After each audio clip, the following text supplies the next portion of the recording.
Hi, and welcome to yet another edition of Ask Miss Judes.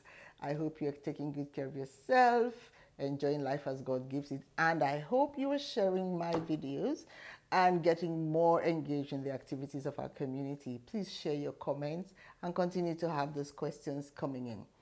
So I had said in the previous video that we're going to do like a mini series on the wisdom of our elders. And the first one we talked about marriage. So if you haven't watched that yet, I will put a link in this comment section down below. Please watch it and please give your comments and your suggestions as you do so. Today, I want to talk about the wisdom of our elders, and episode 2 will be on childbearing practices. I say this, I reflected on this a lot because recently quite a lot of people in my space have been having children, and in the diaspora, which is where we are, away from our grounded cultural practices, it can be extra challenging. Luckily, this is one practice we've brought with us wherever we go, and I hope that others would be able to share how they support new mothers. I say this especially because reflecting on it, and I've discussed this with some of my sisters, growing up, we didn't know of postpartum depression as a thing. It never really happened.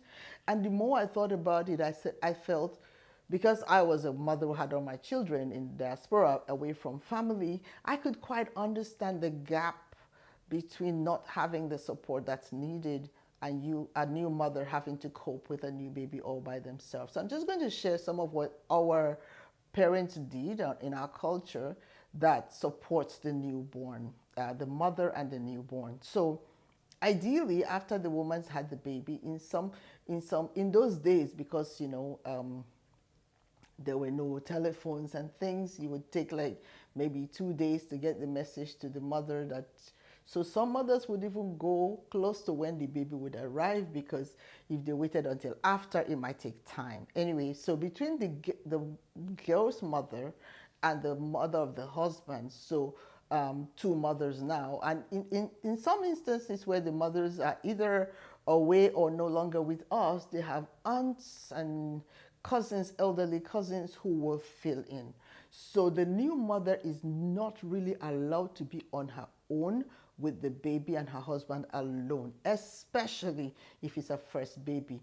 However, it's not even first babies. Every time a woman puts to birth, the mother gets ready. Some parts in Nigeria call it omugo. The woman will go and spend anywhere between 3 weeks to 3 months with the new mother and baby.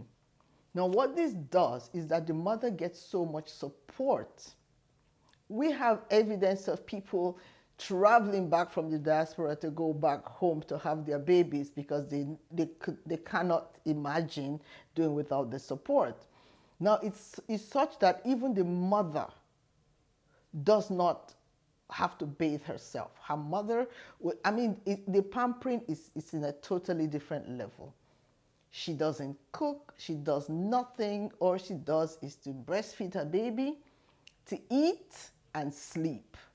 And then the mothers take care of the new mother and the baby.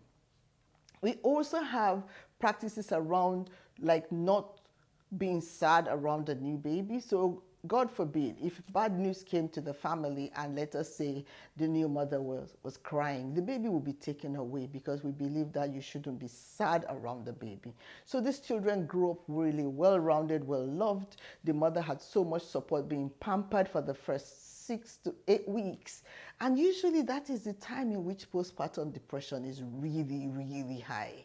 So looking back now, our culture made provision to support both the new mother and the new father, because of course he benefits from always having freshly made food by all these mothers in the house, and taking care of his wife so he can concentrate on the other things that he wants to do.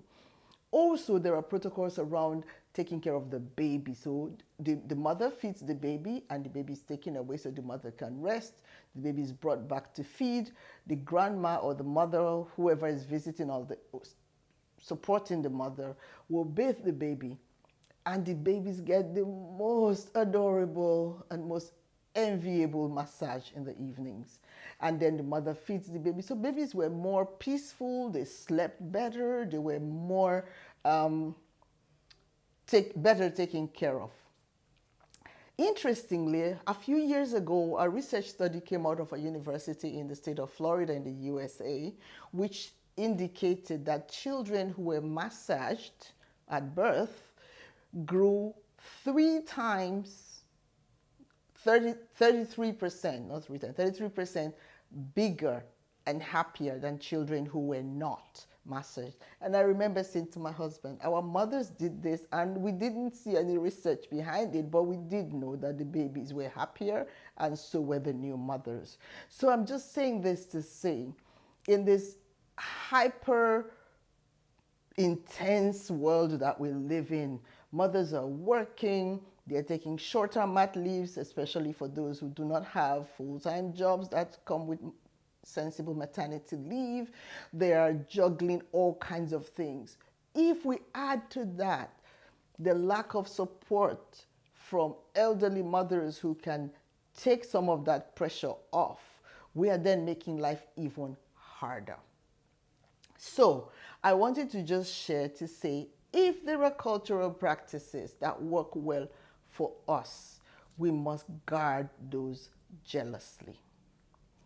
And if there are some of yours that you've let go, I pray that you will take this opportunity to reflect on it. So my son and his wife I call her my daughter, not my daughter-in-law, had a baby a little over a year ago. And her mother came I came first, then the mother came, and then I went back. And I could just feel so blessed. And I thought, this must be what our mothers felt when they supported their children who had children. So your children are connected. There is this line, the unbroken line. There is this generational, you almost feel like wisdom and love and care that is passed down, which sadly many people cannot have. Now, if your biological mother is no longer with us, there are acquired mothers. They could be your aunts, they could be your in-laws, they could be your senior friends, anyone who can provide the support. I'm encouraging all of you, especially if there are new mothers who are watching this and you're struggling, I pray that you will reach out for help. If you're anywhere around Ontario in Canada, probably closer to Toronto somewhere, you can reach out to me if you don't have a physical support, and we will rally around. I can guarantee you that. And if you're a new mother, congratulations. If you're a mother who's gone through this and had a wonderful support, please share. If you're a mother who went through and wished that you could have, my heart goes out to you. But you are all awesome mothers anyway, and so our mothers before us. And I pray that even the children yet unborn in our lineage will come to this world feeling the love and the acceptance that awaits them from the love that we give. So this is one more cultural practice that I really want to hold on to, and in my family we do. And I pray that you will find those that are good in your culture to also hold on to for the benefit of every one of us. So as always, as you put your thoughts together in the comment section, I hope you'll remember to like, share, and subscribe, and please get the community growing and sharing so we can support one another. If you would rather send an email, please do so to askmissjudes@gmail.com. So that's askmzjudes@gmail.com. I'll come your way again real soon. Until then, continue to take better care of yourself and reflect on the best version of you that we must experience. And God bless you. Take care. Bye.